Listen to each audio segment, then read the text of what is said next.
Hello, कैसे हैं आप? आज हम केस स्टडी को पढ़ेंगे। बहुत सारे सब्जेक्ट हैं जिसके अंदर ये सेशनल है।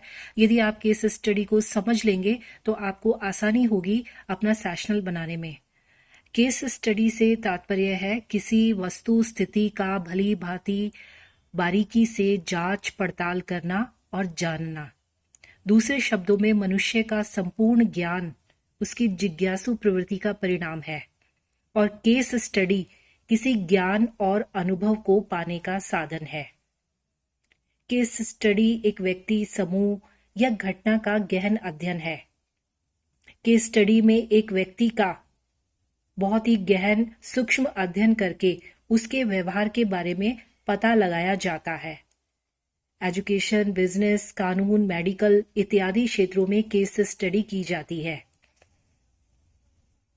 उदाहरण, एक बिजनेस जो लगातार घाटा झेल रहा है, उसकी केस स्टडी की जाती है और इसमें सभी तथ्यों को मिलाकर परखकर ये जानने की कोशिश होती है कि क्यों बिजनेस लगातार घाटे में जा रहा है। और यदि हम एक उदाहरण एजुकेशन के क्षेत्र में लें तो आप इस प्रकार से समझिए। मान लीजिए एक कक्षा के अंदर बालक एक कोने में चुपचाप बैठा रहता है, किसी से बात नहीं करता है, यहाँ तक कि वो अपना खाना भी किसी के साथ शेयर करना पसंद नहीं करता। बहुत शर्मीला स्वभाव है उसका। तो ऐसी स्थिति में वो बच्चा केस स्टडी का विषय हो सकता है कि बच्चे का इस उम्र में इस प्रकार का व्यवहार क्यों है, क्यों वह दूसरों से बात नहीं करता, क्यों वह चुपचाप रहता है, क्यों वो अपना खाना शेयर नहीं करता, क्या वजह है। अगर यदि हम गहराई से अध्ययन करें तो हमें उसके इस व्यवहार का पता लग सकता है। अब है कि केस स्टडी कैसे करें। देखिए यहाँ हमने एक फोटो लगाई है। अब हम पहला पद लेते हैं। केस स्टडी को करने से पहले केस का बारीकी से, सबसे जरूरी है कि उसको बारीकी से समझें और महत्वपूर्ण बिंदुओं को हाईलाइट करें। दूसरा पद है, केस के लिए जिम्मेदार मुख्य कारकों पर ध्यान दें, क्योंकि जब तक समस्या को नहीं जानेंगे समस्या को दूर करना मुश्किल है। तीसरा पद है, जब मुख्य समस्या का पता चल जाए तब उसके समाधान के बारे में सोचना चाहिए।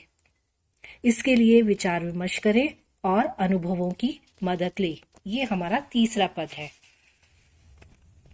अब हमारा फोर्थ पद है कि एक समस्या के कई समाधान हो सकते हैं।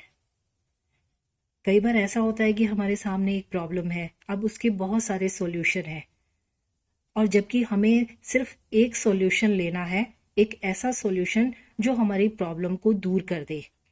तो इसके लिए जरूरी ये है कि जो टीम के लोग हैं उनके साथ विचार विमर्श करें और सही समाधान का चुनाव करें जो समस्या को दूर करे। फिर हमारा फिफ्थ पद है कि अंत में जो भी निर्णय लिया है उसको लागू करें और देखें कि लागू करने के बाद क्या रिजल्ट रहे। क्या जो हमने डिसीजन लिया वो डिसीजन सही रहा। ये हमारे इस प्रकार से हमारे 5 स्टेप हैं और इन 5 स्टेप से हम केस स्टडी करेंगे। क्योंकि अब हमें इंडिविजुअल जो है स्टडी करनी है तो हमें अपना डेटा जो है वो कहाँ से मिलेगा, सूचनाएं कहाँ से मिलेंगी। तो सूचनाओं का जो प्राथमिक स्रोत है, सोर्सेज है, वो है साक्षात्कार, निरीक्षण और अनुसूची। इनके माध्यम से हम सामग्री इकट्ठा कर सकते हैं। दूसरा जो है वो लिखित और प्रकाशित सामग्री भी है, जैसे जीवनी है, पत्र है, डायरियां है, संस्मरण है, आत्मकथाएं हैं, लेख हैं, फोटो एल्बम है, प्रमाण पत्र है, रिकॉर्ड है। ये सारी चीजें इस प्रकार से हैं जिनसे हम अपना डेटा, जिस भी व्यक्ति का, किसी घटना का हम केस स्टडी करना चाहते हैं, वो डेटा का कलेक्शन कर सकते हैं।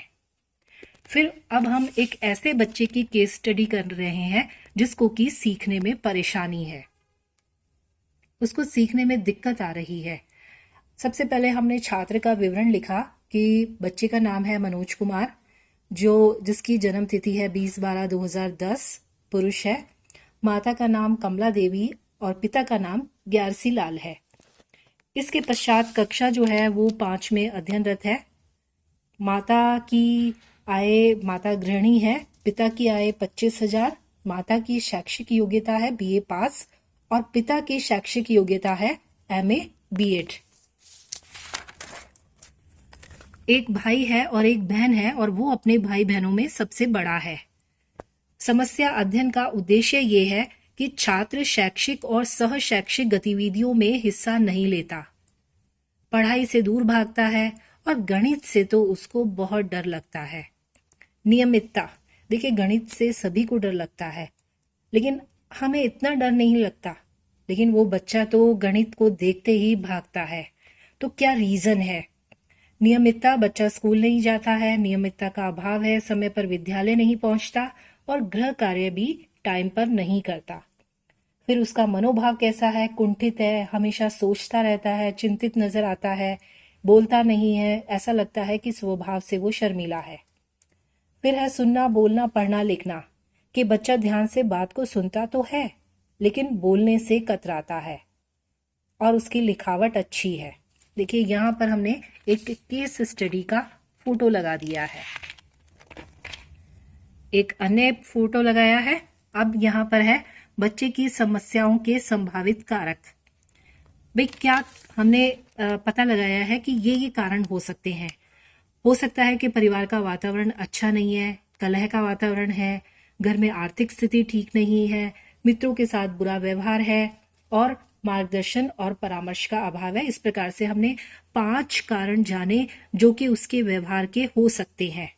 अब बच्चे की क्षमताएं, बच्चे की संगीत में रुचि है, कार्टून देखता है, कहानी उसको याद रहती है और उसकी मेमोरी, स्मृति क्षमता जो है वो बहुत अच्छी है।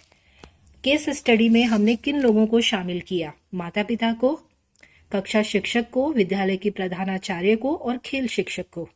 इनसे हमने बातचीत की और बच्चे के स्वभाव के बारे में, उसकी रुचि के बारे में, उसका किन क्षेत्रों में वो उदासीन है, क्या वजह है, इन सब के बारे में हमने इन सभी लोगों से बातचीत की। अब बच्चों के साथ किए गए कार्य का विवरण। बच्चों के माता पिता, अभिभावकों से मिलकर स्कूल प्रधानाचार्य, कक्षा शिक्षक, मित्रों से बातचीत की गई तो पता चला कि घर का माहौल अच्छा नहीं है। पिता शराब पीते हैं, माँ से लड़ाई करते हैं, घर में शांति नहीं है और आर्थिक स्थिति भी ठीक नहीं है। समस्याओं को जानने के बाद माता पिता को समझाया गया, चूंकि वे शिक्षक हैं, शिक्षा का महत्व जानते हैं और घर के माहौल को ठीक करने की सलाह दी गई ताकि बच्चे का मानसिक स्वास्थ्य ठीक हो। अभिभावकों ने बात को समझा और घर के माहौल को सुधारने का निर्णय लिया। बच्चा अब प्रसन्नचित्त दिखाई देता है, समय पर स्कूल आता है, अपना होमवर्क करता है और पढ़ाई में ध्यान लगाने लगा है। निष्कर्ष में हमने लिखा है कि बच्चे के सर्वांगीण विकास में माता पिता, विद्यालय और समाज का सहयोग बहुत ही मायने रखता है। इसी प्रकार से आप मान लीजिए कोई बच्चा हैंडीकैप्ड है तो उसके अंदर एक हीन भावना है, उस हीन भावना को दूर करने के लिए आप केस स्टडी कर सकते हैं। कई बार क्या होता है कि बच्चा पढ़ने में बहुत ही कमजोर है तो उसका रीजन जो है, केस स्टडी की तो पता चला कि बच्चे को शामपट पर लिखा हुआ दिखाई नहीं देता, बच्चे की दृष्टि कमजोर है, इस वजह से वो पिछड़ा हुआ है। कई बार क्या होता है कि एग्जाम्स टाइम में बच्चों को बुखार आ जाता है। तो ये ऐसे बहुत सारे कारण हैं जिन पर आप केस स्टडी कर सकते हैं। मुझे विश्वास है कि आपको ये सेशनल पसंद आया होगा। अगर यदि पसंद आया तो प्लीज चैनल को सब्सक्राइब करें। Thank you.